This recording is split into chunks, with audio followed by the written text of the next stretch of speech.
So guys, welcome to my back channel UPSC target 2030। तो मैं आप लोग के सामने क्लास 9th पार्ट 1 विज्ञान में पार्ट 2 गति का लघु उत्तरीय प्रश्न और दीर्घ उत्तरीय प्रश्न का यहाँ पर एक्सप्लेनेशन दूंगा। तो आप लोग ने अभी तक मेरे चैनल को सब्सक्राइब एंड लाइक नहीं किए हैं तो अभी फटाफट कर दीजिए, ताकि मेरा वीडियो का नोटिफिकेशन सबसे पहले आप तक मिले और आप मेरे वीडियो का लाभ उठा सके फुल।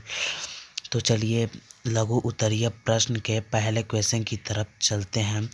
तो पहला क्वेश्चन दिया है, तय की गई दूरी और विस्थापन में अंतर स्पष्ट करें। ये क्वेश्चन बहुत ही हालांकि 2 नंबर का ही पूछता है, तो यहाँ पर 2 ही दे दीजिएगा अंतर। तो चलिए मैं यहाँ पर 2 देता हूँ, 3 देता हूँ। तो पहला दूरी, और ऐसे आप लोग बॉक्स बना लीजिएगा, ताकि ये बना लेंगे तो नंबर 2-4 नंबर तो काट नहीं पाएंगे वो लोग, एक नंबर बढ़ाकर भी दे देंगे। तो ये लोग कर दीजिएगा। तो चलिए दूरी और विस्थापन में अंतर बताते हैं। दूरी में पहला है, दूरी एक अदिश राशि है। चलिए आप सबको तो पता ही होगा, दूरी एक अदिश राशि है और विस्थापन एक सदिश राशि है। विस्थापन एक क्या है? सदिश राशि है। आप लोग मेरे संग बोलते रहिए ताकि आप लोग को याद भी हो जाएगा। ये थोड़ा बहुत रट लीजिएगा और थोड़ा बहुत देख लीजिएगा, याद हो जाएगा। एंड चलिए दूसरे इसके जो प्रॉपर्टी है उस पर देखते हैं कि दूरी कभी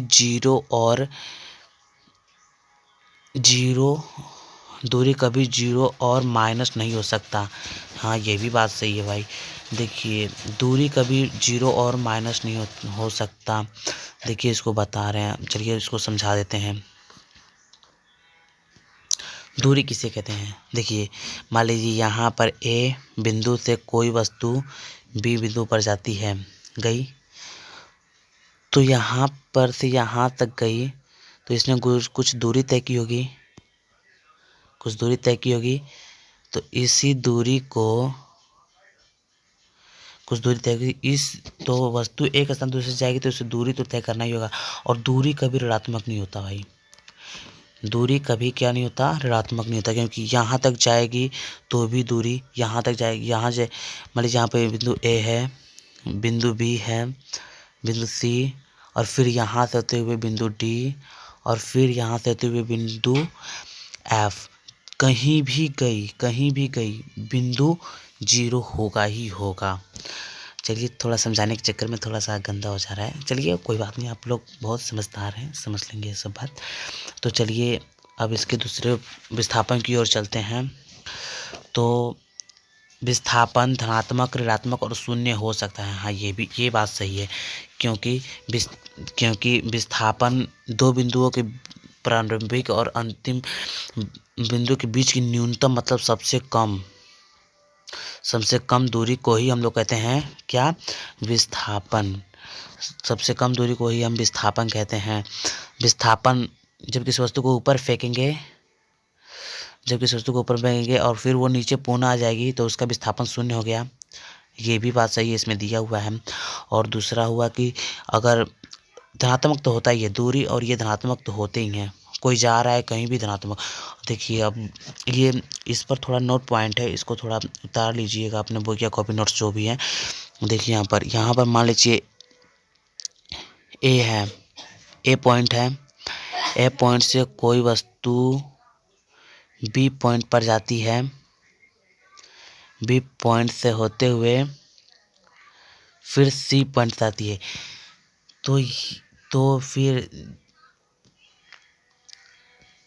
यहाँ से होते हुए यहाँ तक आई, इसका प्लस पॉइंट है अभी तक, जब तक कि इसके सामने तक है, यहाँ पर भी प्लस है, इसका अभी भी प्लस है।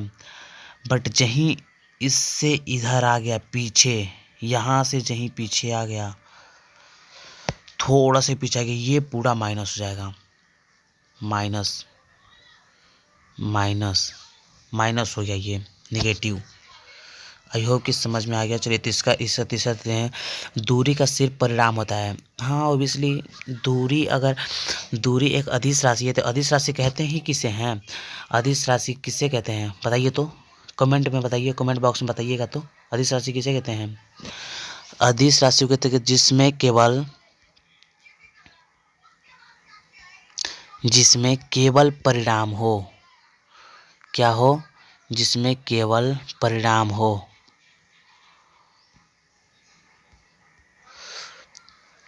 जिसमें केवल परिणाम हो उसे अदिश राशि कहते हैं। और सदिश राशि तो जिसमें परिणाम और दिशा दोनों हो उसे सदिश राशि कहते हैं। आई होप कि समझ में आ गया होगा। तो चलिए अगले क्वेश्चन की तरफ चलते हैं। दूसरा दिया है, चाल और वेग में अंतर स्पष्ट करें। ये भी क्वेश्चन बहुत बार पूछा जा चुका है। तो चलिए चाल और वेग में अंतर स्पष्ट करें। चाल एक अदिश राशि है, अदिश राशि अभी ऊपर ही बताए हूँ। अदिश राशि किसे कहते हैं, जिसमें केवल परिणाम हो, दिशा की कोई नाम ही ना हो, उसे अदिश राशि कहते हैं। और वेग एक सदिश राशि है। दूसरा है, चाल को दूरी की मदद से निकाला जाता है। ये भी भाई सही है। चाल को दूरी की मदद से कैसे निकाला जाता है, देखिए चाल बराबर दूरी बटा समय हो गया। चाल बराबर दूरी बटा समय। तो ये जो चाल है, चाल में दूरी आ रहा है या नहीं आ रहा है, और इससे सीधा संबंध है इसका इससे, और इससे इसका व्युत क्रमानुपाती संबंध है। व्युत क्रमानुपाती मतलब बट्टा में, मतलब ये अगर बढ़ेगा तो ये घटेगा, और ये अगर घटेगा तो ये बढ़ेगा। अगर ये घटा तो ये भी घटेगा, ये बढ़ा तो ये भी घटेगा। तो चाल डायरेक्टली प्रोपोर्शनल करता है किस पर, दूरी पर। ये बात नोट आउट है, इसको अच्छा ध्यान में रख लीजिएगा एक बार। चलिए इसका दूसरा प्रॉपर्टी देखते हैं। चाल को दूरी की मदद से ये हो गया। और फिर वेग को विस्थापन की मदद से निकालता है। चलिए वेग का सूत्र देख लेते हैं क्या होता है। चलिए वेग बराबर विस्थापन बटा समय। वेग बराबर क्या होता है भाई चचू जो भी हो, वेग बराबर विस्थापन बटा समय हो गया। विस्थापन बटा समय हो गया ना, विस्थापन बटा समय। तो ये कैसे हुआ, देखिए क्या बोल रहा था यहाँ पर, वेग विस्थापन की मदद से निकाला जाता है, विस्थापन पर डायरेक्ट प्रोपोर्शनल होता है। ये भी बात सही है। चलिए विस्थापन का सीधा संबंध किससे है, अरे वेग का सीधा संबंध किससे है, वेग का सीधा संबंध विस्थापन से है। और फिर वेग का व्युत्क्रम क्रमानुपाती संबंध किससे है, समय से। ये भी भाई सही है। वेग का व्युत्क्रम क्रमानुपाती संबंध किससे है, समय से। मैं बताया कि अगर ये बढ़ेगा तो ये घटेगा, ये घटा तो ये बढ़ेगा, इन दोनों में डायरेक्टली संबंध होता है। ये बढ़ा तो ये भी बढ़ेगा, ये घटा तो ये भी घटेगा। बस हो गया। तीसरा जानते हैं, चाल शून्य और ऋणात्मक नहीं हो सकते। मैं तो ऊपर ही बताया हूँ, चाल केवल धनात्मक होता है, और शून्य, अरे ये वेग शून्य और ऋणात्मक हो सकते हैं। वेग बराबर क्या होता है, विस्थापन बटा समय। और वेग डायरेक्टली प्रोपोर्शनल किस पर होता है, वेग डायरेक्टली प्रोपोर्शनल किस पर होता है, विस्थापन बटा समय।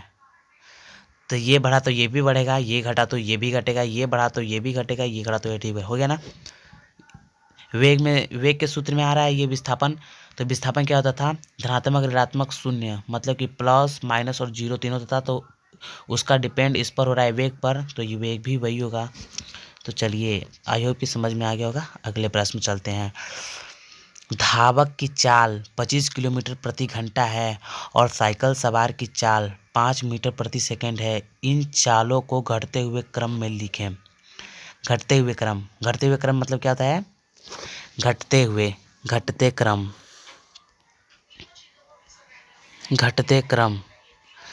क्रम का एक दूसरा नाम भी है, जिसे अवरोही कहते हैं। घटते क्रम का एक दूसरा भी नाम है, जिसे क्या कहते हैं भाई, अवरोही। अभी तक आपने मेरे वीडियो को लाइक एंड चैनल को सब्सक्राइब नहीं किया तो कर दीजिए ताकि मेरा नोटिफिकेशन आप तक मिलता रहे। तो इस समय ये हो गया। तो क्या बोल रहा है, धावक की चाल 25 किलोमीटर प्रति घंटा है तो साइकिल धावक की जब तो साइकिल सवार की चाल इतना है, तो इन चालों को घटते हुए क्रम में, चलिए इसका सॉल्व करते हैं। देखिए यहाँ पर एक बात ध्यान देने योग्य है, जब भी आप लोग फिजिक्स का अगर न्यूमेरिकल क्वेश्चन बनाते हैं तो ये बात बहुत ही नोट पॉइंट है, इसको याद रख लीजिएगा कि इन दो दिया तो रहेगा, साफ साफ दिया रहेगा, लेकिन इसके मात्रकों को ध्यान में रख लीजिएगा। मात्रकों को ध्यान में रख लीजिएगा, ठीक, मात्रकों को ध्यान में रख लीजिए। तो यहाँ पर दिया है 25 किलोमीटर प्रति घंटा। धावक मतलब धावक को डी से डिनोट करते हैं, कर रहा हूँ मतलब करते नहीं है, कर रहा हूँ यहाँ पर आपको दिखाने के लिए, स्पेस थोड़ा कम है ना। और धावक को डी से, इसका 25 किलोमीटर क्या है, 25 किलोमीटर प्रति घंटा है। और फिर इसका कितना दे रहा है, धावक के बाद साइकिल को मैं सी से कर रहा हूँ डिनोट, साइकिल का 5 मीटर प्रति सेकेंड, याद रखिए मीटर प्रति सेकेंड, यहाँ पर अलग, और फिर उसके बाद आपका यहाँ पर अलग। यहाँ पर मीटर प्रति घंटा दिया है और यहाँ पर मीटर प्रति सेकेंड, तो इन दोनों में से किसी एक को चेंज करते हैं। तो चलिए मीटर प्रति सेकेंड को ही चेंज कर देते हैं। चलिए तो मीटर प्रति कितना दिया था, 5 मीटर प्रति सेकेंड को चेंज करेंगे हम लोग, तो 5 इंटू 18/5 हो गया, 5 से 5 कट गया, और इसका आया 18 किलोमीटर प्रति घंटा। इसको याद रखिए 18 किलोमीटर प्रति घंटा है। और ऊपर वाला कितना दिया था, 25 किलोमीटर प्रति घंटा। क्या बोला था, बढ़ते क्रम में, बढ़ते क्रम मतलब सबसे बड़ा का जिधर ये ऐसा देखेंगे चीना बहुत ज़्यादा, जिधर मुंह खुला होगा वो बड़ा हो, वो क्या होगा, बड़ा होगा, जिधर मुंह खुला होगा वो बड़ा होगा। तो ये हो गया 8, 18 और 28, अरे 25 28 दिया था ना, ओ सॉरी दोस्तों, 25 28 दिया था। तो जहाँ पर हो जाएगा आपका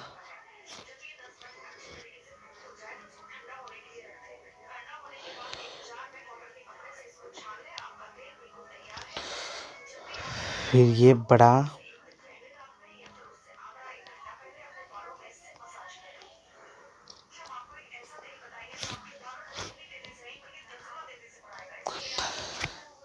तो इसका होगा बढ़ते क्रम में ना, नहीं क्या बोला था, घटते क्रम में। तो सबसे बड़ लिखाएगा 25 किलोमीटर प्रति घंटा, इस जिधर मुंह खोला उधर बड़ा, ध्यान रखिए, इसमें बच्चे लोग बहुत ही कंफ्यूज्ड होते हैं। और यहाँ पर होगा 18 किलोमीटर प्रति घंटा। आई होप कि ये क्वेश्चन आपको समझ में आ गया होगा। तो चलिए अगले क्वेश्चन की ओर बढ़ते हैं। अभी तक आपने चैनल को लाइक एंड सब्सक्राइब नहीं किया है तो कर दीजिए ताकि मेरा फर्स्ट नोटिफिकेशन आपको मिल रहे और आप उसका पूर्ण श्वासन कर सकें। चलिए अगले क्वेश्चन की तरफ चलते हैं। चौथे क्वेश्चन है, एक समान त्वरण क्या है, एक समान त्वरण क्या है। चलिए इसका आंसर चलते हैं। जब किसी वस्तु के वेग में बराबर समय अंतराल में बराबर परिवर्तन होता है तो इसका त्वरण एक समान त्वरण कहलाता है। जब किसी वस्तु के वेग में बराबर परिवर्तन होता है इसका चाल वेग समान त्वरण कहलाता है। हो गया। चलिए अगले क्वेश्चन की ओर बढ़ते हैं। क्या एक समान वृत्तीय गति त्वरित गति होती है? हाँ ये सही है भाई। क्या एक समान वृत्तीय गति त्वरित गति होती है? हाँ, क्योंकि वृत्तीय गति के वेग बदलते रहते हैं। अगर आप तक मेरा पिछला वीडियो नहीं देखे हैं पार्ट 2 का तो आप देख लीजिएगा, ये दिया है। चलिए चलते हैं इसको समझाते हैं। अब यहाँ पर होगा चलिए ये हो गया ना। और फिर यहाँ से कि किसी वस्तु को हम लोग गुजारते, मतलब यहाँ से किसी वस्तु को हम लोग, चलिए यहाँ पर किसी कोई वस्तु है यहाँ से जा रही है, तो इसका स्पर्श इधर होगा। इसका स्पर्श मतलब कि आप ही लोग थोड़ा ध्यान रखिए ना। आप लोग जब साइकिल चलाते होंगे या मोटरसाइकिल, साइकिल को जब आप घुमाते हैं तो वो गाड़ी या साइकिल आगे की ओर भागने की कोशिश करती है, लेकिन आप उसको गोले की साइड लाते हैं। हाँ, लाते हैं ना। देखिए मैं एक बात बता रहा हूँ। चलिए हो गया ये। तो ये अपना स्पर्श रेखा से बाहर की ओर करती है। देखिए मैं एक बात बता रहा हूँ। फिजिक्स एक ऐसा सब्जेक्ट है जिसे आप अपने दैनिक जीवन के कार्यों से संबंधित कर के समझ सकते हैं। हो गया। बाकी ऐसा कोई सब्जेक्ट नहीं है। केमिस्ट्री, फिजिक्स, ये दो ही ऐसी चीज़ें हैं जिसको आप अपने जीवन के कार्यों से संबंधित कर आसानी से समझ सकते हैं। और ये फिजिक्स को रटना नहीं भाई। अगर आपको फेल होना है तो रटिए, वरना रटिए नहीं। ठीक, रटना नहीं है, ये फिजिक्स है। अगर एक बार आप लोग इससे मन से पढ़ लेना, लव हो जाएगा फिजिक्स से भाई, लव हो जाएगा, बात मानिए। तो चलिए सातवें क्वेश्चन की ओर चलते हैं। आप किसी वस्तु के विषय में कब कहेंगे कि वह एक समान त्वरण से गति में है? और इसका आंसर होगा जब वस्तु सीधे रेखा पर हो या चलती हो। ये मैं बता दिया हूँ आगे ही। अगर आप तक मेरे वीडियो नहीं देखें, पिछले जाकर देख लीजिए प्लेलिस्ट में जाकर मेरे फर्स्ट वीडियो। तो यहाँ पर है जो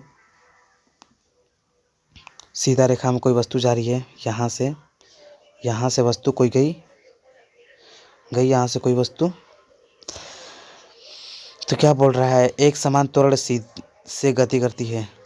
वृत्तीय रेखा पर त्वरण क्या होता है? वृत्तीय रेखा पर त्वरण वेग या त्वरण दोनों बदलते हैं, और इसमें नहीं बदलते हैं।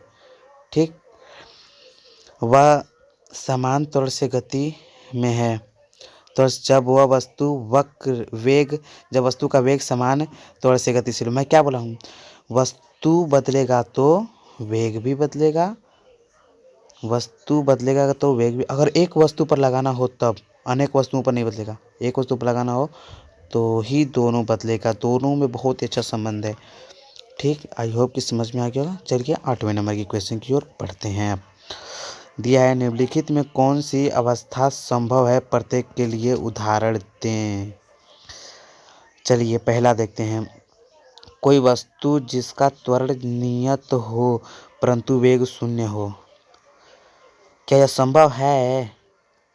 तो हाँ, संभव है, संभव है भाई। चलिए अब देखते हैं कैसे। उदाहरण, ऊर्ध्वाधर ऊपर की ओर फेंकी गई वस्तु जब ऊंचाई बिंदु पर पहुंचती है तब क्षण भर के लिए उसका वेग शून्य हो जाता है, परंतु त्वरण नियत रहता है। चलिए इसको मैं समझाने की कोशिश कर रहा हूँ। यहाँ से मान लीजिए जमीन है, फर्श, जमीन, यहाँ पर जमीन है, जमीन, और फिर उसके बाद यहाँ से किसी वस्तु को h ऊंचाई तक फेंकते हैं। यहाँ पर मान लीजिए कोई वस्तु है, फिर ऊपर से नीचे था। देखिए, अगर आप देखिए, आप बॉल को या फिर मैच खेलते होंगे आप लोग अपने गांव, घर, मोहल्ले, टोली जहाँ भी होंगे खेलते होंगे, तो वहाँ से जब बॉल को आप कैच करते हैं, जब बॉल बल्लेबाज मारता है ऊपर की ओर, बहुत ही ऊपर की ओर, कोई बल्लेबाज गेंद मारा, तो वो क्षण भर के लिए आप देखते हैं ऊपर तो गया, लेकिन क्षण भर के लिए वो वहाँ पर स्थिर हो जाता है। तो वहाँ पर उसका वेग शून्य हो जाता है, परंतु उसका त्वरण शून्य नहीं होता। त्वरण शून्य नहीं होता।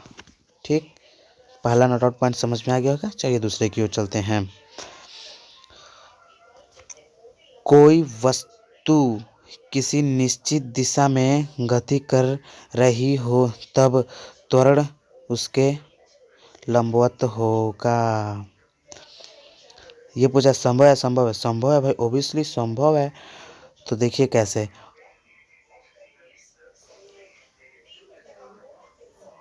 संभव है, प्रेक्षण में जब वस्तु ऊंचाई बिंदु पर पहुंचती है तब उसका वेग क्षैतिज दिशा में आगे की ओर होता है, जबकि उसका त्वरण उसके लंबवत नीचे की ओर होता है। देखिए यहाँ पर क्या बोल रहा है। देखिए बोल रहा है कि प्रेक्षण मतलब जो ऊपर का प्रेक्षण किए हैं, मतलब प्रेक्षण मतलब आप एक एक्सपेरिमेंट या क्रियाकलाप कर सकते हैं, उसको प्रेक्षण बोलते हैं। हिंदी है भाई, हर एक शब्द का एक एक शब्द का अर्थ होता है। ठीक, तो चलिए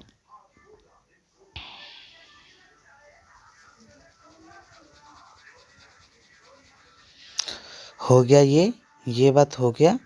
तो अब क्षैतिज, क्षैतिज मतलब क्या बोला मैं, यार क्या बोला था, प्रेक्षण के समय जब वस्तु एच ऊंचाई तक पहुंचती है तब उसका वेग क्षैतिज दिशा में आगे की ओर होता है। ऑब्वियसली भाई, जब हम यहाँ ज़मीन है यहाँ से ऊपर किसी वस्तु को भेजें तो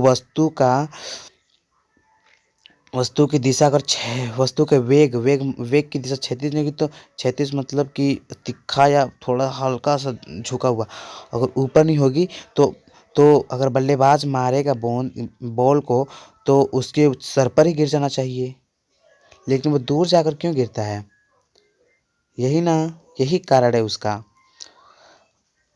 चलिए अब ये देखिए, ये हर साल गति के गति के तीनों समीकरण को सॉल्व करने के लिए हर साल एक ना एक पूछता ही है भाई, पूछता है।